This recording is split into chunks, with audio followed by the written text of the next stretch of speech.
Okay, so you're probably working on something big, right? Maybe you're about to launch a new project or pitch a big idea. Or, hey, maybe you're even working on that big dream goal you've been thinking about for ages. But whatever it is, let's be real for a second.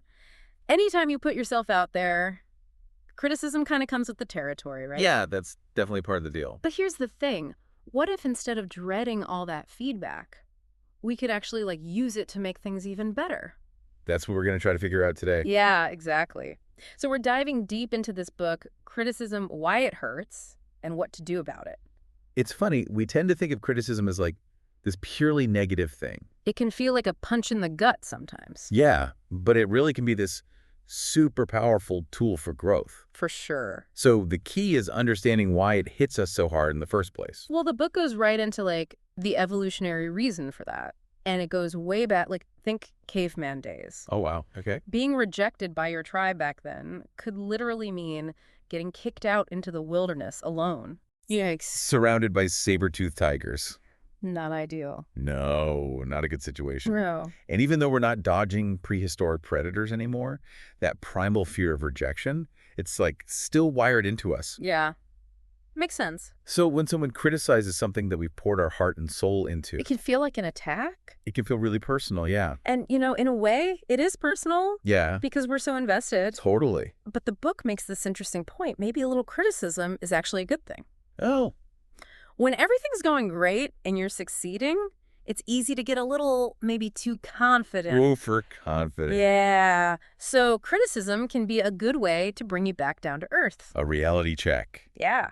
Remind us we're all a work in progress. Absolutely, I love that. So even if it's a bit unpleasant at first, criticism can open our eyes to different perspectives. There are ways of looking at things? Yeah. And it can help us see where we can improve, maybe even teach us to handle our emotions a little better. Yeah. And those are skills you can take with you way beyond just one project or situation. Totally. Okay. So this next part is where it gets really interesting for me, resilience. Oh, yeah. Good one. The book really dives into how resilient people are not only better at handling criticism, but they also tend to be happier Interesting. and more successful overall. That makes sense. It's almost like they have this secret superpower. Yeah, it is kind of like It that. helps them navigate all the ups and downs. And the good news is, resilience isn't something you're just born with.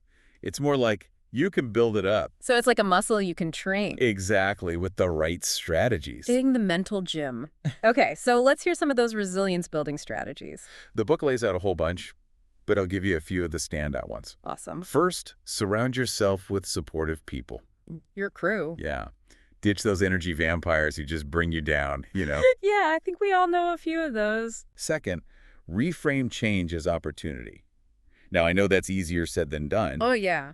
but it really can shift your whole perspective. Big time. And lastly, focus your energy on finding solutions instead of just dwelling on problems. Oh, that's a good one. Okay, wait a minute. The book also talks about mindfulness, Oh, yeah? being present in the moment without judging yourself. What's that got to do with resilience? Well, mindfulness is like hitting the pause button on that inner voice, Right. one that's constantly criticizing. Oh, yeah. You notice the thought, but you don't let it take over. So it can really help you separate yourself from the sting of criticism. Detach a little. Yeah, and see things more objectively. Okay, so we're building up that resilience muscle. Right. But the book makes it clear that not all criticism is created equal. Yeah. They use this boxing analogy. Oh, interesting. You can't defend yourself if you don't know the rules of the game. True. Right. That's where critical thinking comes in. Critical thinking. Yeah, it's about analyzing the feedback you get, figuring out what's actually valuable and what's just noise, and ultimately thinking for yourself instead of blindly taking every critique at face value. So how do we actually get better at critical thinking? Any tips? Well, the best thing you can do is become a true expert in your field. Okay. The more you know, the better you'll be able to judge if the criticism you're getting is valid. Yeah, that makes sense. Reading reviews, like really breaking them down, can be helpful too. Okay. It helps you figure out what makes a good review or a bad one. I like that. And don't be afraid to debate. Engaging with different viewpoints can really sharpen your thinking. Awesome. Okay, so we're getting good at filtering out the noise. But speaking of critics, the book gets really interesting here. It talks about different types of critics. Oh yeah, they're all out there. And let's be real, you've probably encountered every single one. Absolutely. Yeah. We all have. So There are the irrelevant critics, Yeah. the inner critic, and then the gold standard, the constructive critic. Understanding what motivates each of them is super important for handling criticism in the best way possible. I'm ready to break it all down. Let's start with those irrelevant critics. Who are they exactly? Okay, so think of them as the people who offer criticism, but they don't really have any expertise Ah, in the cool. area they're criticizing. Got it. Or they have some kind of ulterior motive. Maybe they're trying to hold you back for their own benefit. Or maybe they just like to rain on everyone's parade. We all know that person. Right. So how do you deal with them? Yeah, is it best to just ignore them? Yeah, pretty much. Their criticism is rarely going to be helpful because often their negativity comes from their own issues, their own insecurities. So don't let it get to you. Focus on feedback that comes from people who actually know what they're talking about and actually want to see you succeed. Makes sense. Okay, now let's talk about that critic who's always there. The one living rent-free inside our heads, the inner critic. Oh, yeah. The master of self-doubt. This one can be tricky to deal with because it feels like it's your own voice. It really does, yeah. Right. It's like it's coming from inside you. The book highlights that the inner critic isn't really there to help you succeed. Oh. It's all about keeping you safe and comfortable. Even if that means staying stuck. Exactly. I've definitely been there. So, what are some of the inner critic's favorite tactics? Oh, ruminating on past failures is a big one. It's that voice that keeps replaying those mistakes over and over, trying to chip away at your confidence. Ah, yeah. Then there's the constant negative self-talk, putting yourself down, always focusing on what could go wrong. That's a recipe for getting stuck, for sure. So true. How do we silence that voice? It can be so loud sometimes. You remember that mindfulness thing we talked about earlier? Yeah. Hitting the pause button? That's key. Notice those negative thoughts without letting them sweep you away. And here's the important part. You have to challenge those thoughts. Oh. Ask yourself, is this really true? Is this thought helping me in any way? Mm. More often than not, they're based on fear, not facts. So we're fact-checking our own thoughts. Exactly. You're Yeah. taking back control from that inner critic. I like that. All right, now let's move on to the kind of criticism we do want in our lives. Constructive criticism. This is feedback from people who actually know their stuff and genuinely want to help you improve. Those are the people we want in our corner. Right. No, it might not always be easy to hear, but it's pure gold. So what makes constructive criticism so valuable? What should we look for? It's all about intention. Constructive criticism comes from someone who wants to see you do well. Yeah. It's specific, it tells you what to do, and it focuses on your growth. Not on tearing you down. Exactly. It's like having a mentor in your corner, someone who's actually invested in your journey. That's a great way to put it. And when you get this kind of criticism, it's important to handle it the right way. Yeah, for sure. The book stresses the importance of really listening, making sure you understand what the person is saying, and showing appreciation. Because remember, it takes courage to offer honest feedback. Oh, absolutely. So acknowledge the effort they're making. Yeah, I love that. It takes guts, to be honest, even when you're trying to be helpful. For sure. Okay, so we've talked about the different types of criticism, but what about actually dealing with it, in real time? When those critiques start flying and you feel yourself getting defensive, what do you do? The book actually offers a really helpful step-by-step process for this. Okay, good. It's all about taking a potentially stressful situation and turning it into a chance to grow. I love that. So it's like having a game plan. Yeah.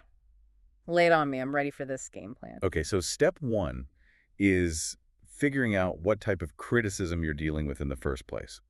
Is it irrelevant? Is it your inner critic acting up? Or is it actually constructive? Okay, so we're sorting out the wheat from the chaff. Got it. What's next? Step two is to really listen. Really pay attention to what the person is saying, and don't be afraid to ask questions to make sure you understand their point. Clarify, yeah. Exactly. Okay, so what about step 3? This is where it gets tricky, right? Responding to the criticism without getting defensive. It can be, but here's the key. Even if the feedback is tough to swallow, try to express gratitude. Remember, it takes courage to give honest feedback, so acknowledge that. And then, this is important, give yourself some time to process everything. You don't have to respond right away. Okay, so breathe, let it sink in, and then what? Just accept it and move on. Not quite. This is where you come up with a plan for how you're going to use the feedback. If it's constructive, think about specific steps you can take to improve. No. Okay. And don't be shy about going back to the person for more feedback as you work on things. So it's an ongoing dialogue. Yeah, it's about turning criticism into a learning experience. I love that. Because honestly, even the most successful people in the world, they've faced tons of criticism. Absolutely, it's just part of the journey. Yeah. It's easy to get caught up in our own little world and think we're the only ones going through these challenges. Right. But everyone, from artists to entrepreneurs to athletes, has had to figure out how to deal with criticism. Oh, for sure. It's just part of the deal. And now you've got the knowledge and strategies to handle it, and even better, use it to your advantage. I love that. And that's it for part 1 of our deep dive on criticism. Before we jump into part 2, I'm curious, what's resonating with you the most so far? For me, it's that reminder that we have more control over how we react to criticism than we might think. Yeah, I love that. And that building up that resilience is key. It's like having this inner shield that helps you deflect the negativity and just keep moving forward. Yes, absolutely. And building on that idea of resilience, I want to leave you with this. Think about how you can actually seek out more constructive criticism in your life. Oh, that's good. It might sound counterintuitive, Yep, a little bit. but sometimes the best way to grow is to invite feedback, even if it feels a bit uncomfortable at first. Love it. All right, chew on that for a bit, and we'll be back in part 2 to explore how we can all become more effective critics ourselves. Stay tuned. Looking forward to it. No. Welcome back. Before the break, we were talking about how to actually turn criticism into something that helps us grow instead of something we just dread. And, the book brings up this really interesting point that even criticism that seems like totally off base, completely irrelevant, can still teach us something useful. Hold on, wait. How can bad criticism actually be good? That seems kind of backwards. It all comes down to those critical thinking skills we were talking about. When you come across criticism that's obviously biased or uninformed or just plain mean, it actually forces you to use your brain. Oh, You have to analyze the feedback and think about the critic's motives and ultimately decide for yourself whether there's any truth to it. so it's like a workout for my BS detector. Exactly. You're building that ability to tune out the noise and focus on the feedback that can actually help you get better. I'm starting to see how that could be helpful. The more you practice, the better you get at recognizing good criticism and separating it from the unhelpful stuff. Exactly. And that ties back into what we were saying about becoming a real expert in your field, right? Yeah, right. The more you know, the better you'll be at evaluating criticism and deciding if it's valid. It's like you have this solid base to stand on. Yeah. You can compare the feedback to your own knowledge and experience and figure out if it lines up with the best practices and standards in your field. So knowledge really is power, especially when it comes to dealing with criticism. It's like having this inner confidence that lets you say, okay, I hear you, but based on what I know, I'm going to do things a bit differently. Absolutely. That confidence is so important when you're navigating criticism. Okay. It lets you be open to feedback without feeling attacked or getting defensive. Even the most accomplished people out there have faced tons of criticism. It's funny you say that because the book actually mentions a few famous authors and artists who were totally rejected over and over before they finally made it big. Wow. Imagine if they'd let all that early criticism crush them and just given up. Yeah, We might not have some of the amazing books and art we love today. that's so true. It's a good reminder that even the best ideas sometimes get met with resistance at first. It's all about having that resilience to keep going, to trust your instincts, and to keep getting better even when the doubts start creeping in. Yeah, and it takes a lot of courage to keep pushing forward when people are telling you to quit. Mm.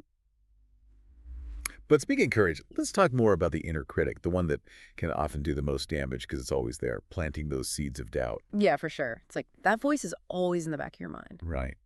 And the book actually suggests some really interesting strategies for taming that beast. Oh, I'm all ears. Lame on me. One that I find super helpful is mindfulness. Remember we talked about that earlier? Yeah. The pause button analogy. Well, yeah. Just noticing those negative thoughts without judging yourself.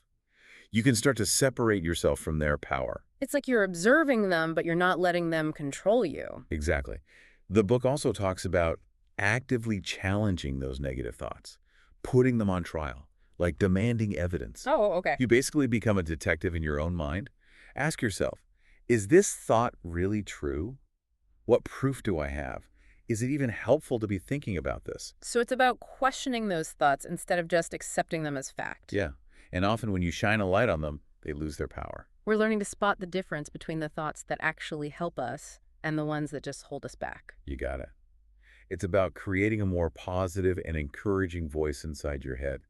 So instead of beating yourself up over past mistakes, see them as opportunities to learn and grow. Yeah, love that. Remind yourself of what you've accomplished and focus on your strengths. I am all about positive self-talk. It might sound cheesy, but it can make such a difference.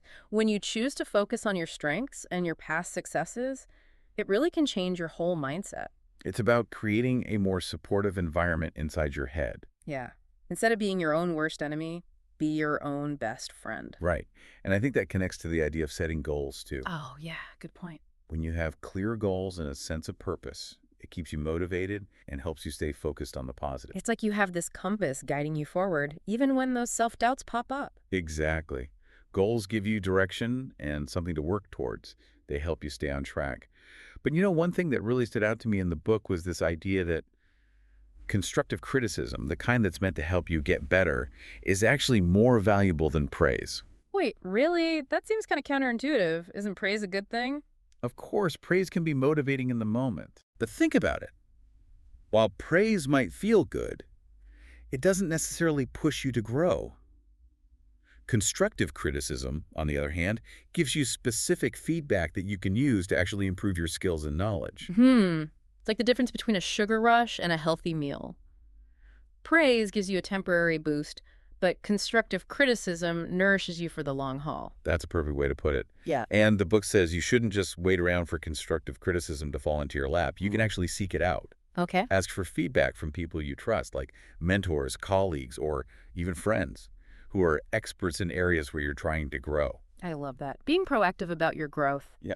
It takes courage to ask for feedback, especially when you're feeling vulnerable, but the rewards can be huge. Absolutely. Yeah. And the book gives some really helpful tips on how to get the most out of constructive criticism. First, be a good listener, and don't be afraid to ask questions to make sure you really understand the feedback.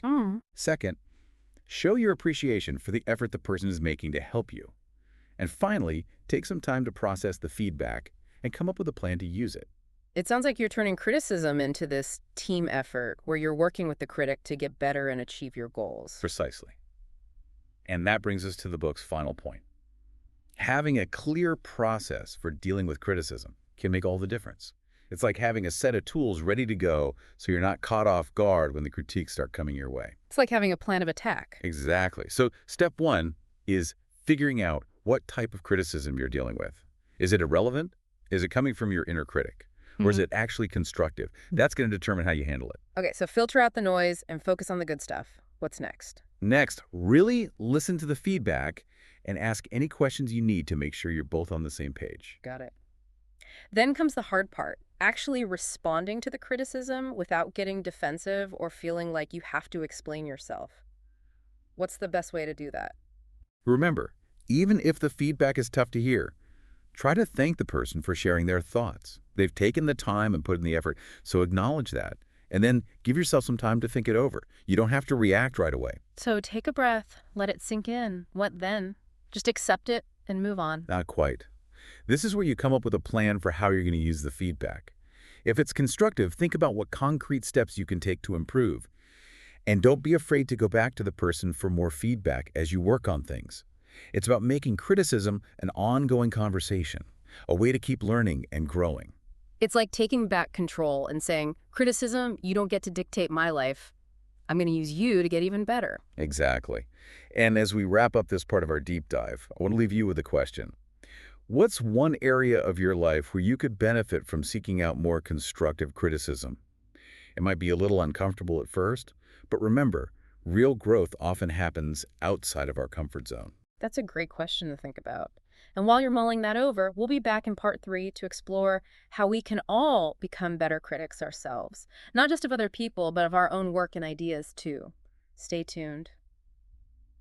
All right, welcome back to the final part of our deep dive on criticism. We've talked about why it can feel so tough to hear and how to handle it like a champ, but now it's time to switch gears. Yeah, let's flip the script. And look at how we can all become better critics ourselves. We tend to focus so much on how to take criticism. Yeah, But the book reminds us that we all give criticism too, right? for sure. Whether it's giving feedback to someone at work, reviewing something, or even just judging our own work, we've got to do it in a way that actually helps. So it's not just about taking a punch, it's also about knowing how to throw one. That's a great way to put it. And the book really emphasizes that giving good criticism is a skill you can actually learn. It's about learning how to give feedback that's both honest and helpful.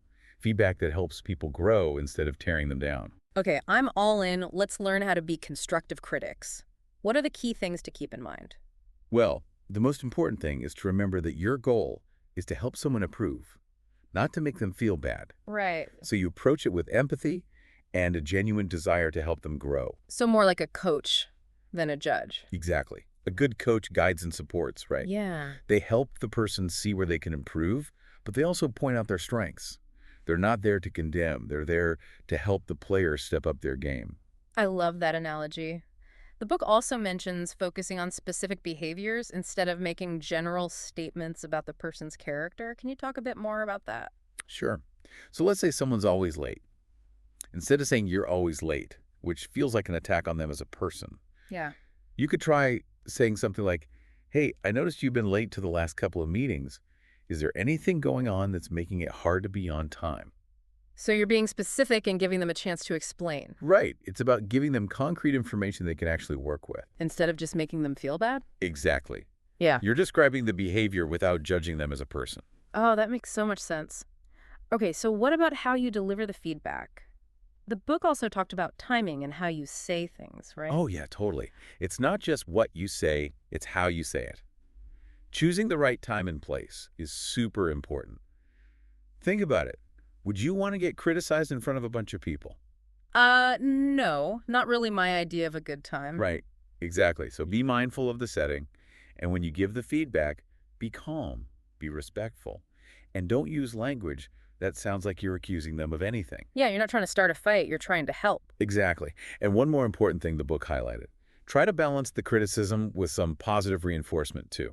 So, like, point out what they're doing well, not just what they need to work on. Yeah, it's all about creating an environment where the person feels both valued and encouraged. They need to know you believe in them, even if there are some things they can improve. So, like the classic feedback sandwich. Start with something good, add the criticism in the middle, and then end on another positive note. That's one way to do it. It's about finding a balance. You know, one of the things that really stood out to me in the book is that you can't expect other people to be open to your criticism if you're not open to hearing it yourself. So true. We have to practice what we preach.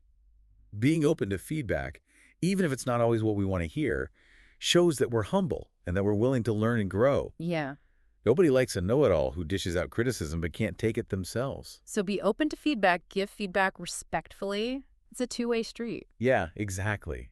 That's how you create an environment where everyone feels safe to share their ideas and help each other get better. That's the kind of place I'd love to work, where everyone's supporting each other and pushing each other to be their best. Absolutely. And to wrap up our deep dive today, I want to leave you with one final thought.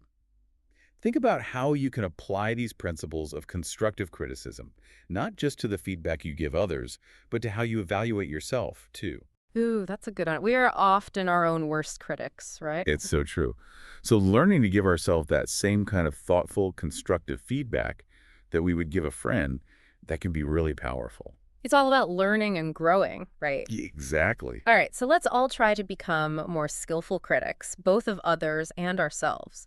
Remember, criticism, when it's given and received in the right way, can be an amazing tool for positive change. Couldn't have said it better myself. We can really transform our relationship with criticism from something we dread to something that empowers us. I love that. That's a fantastic note to end on.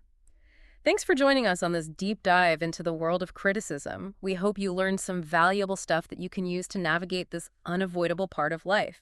And until next time, keep learning, keep growing, and keep diving deep.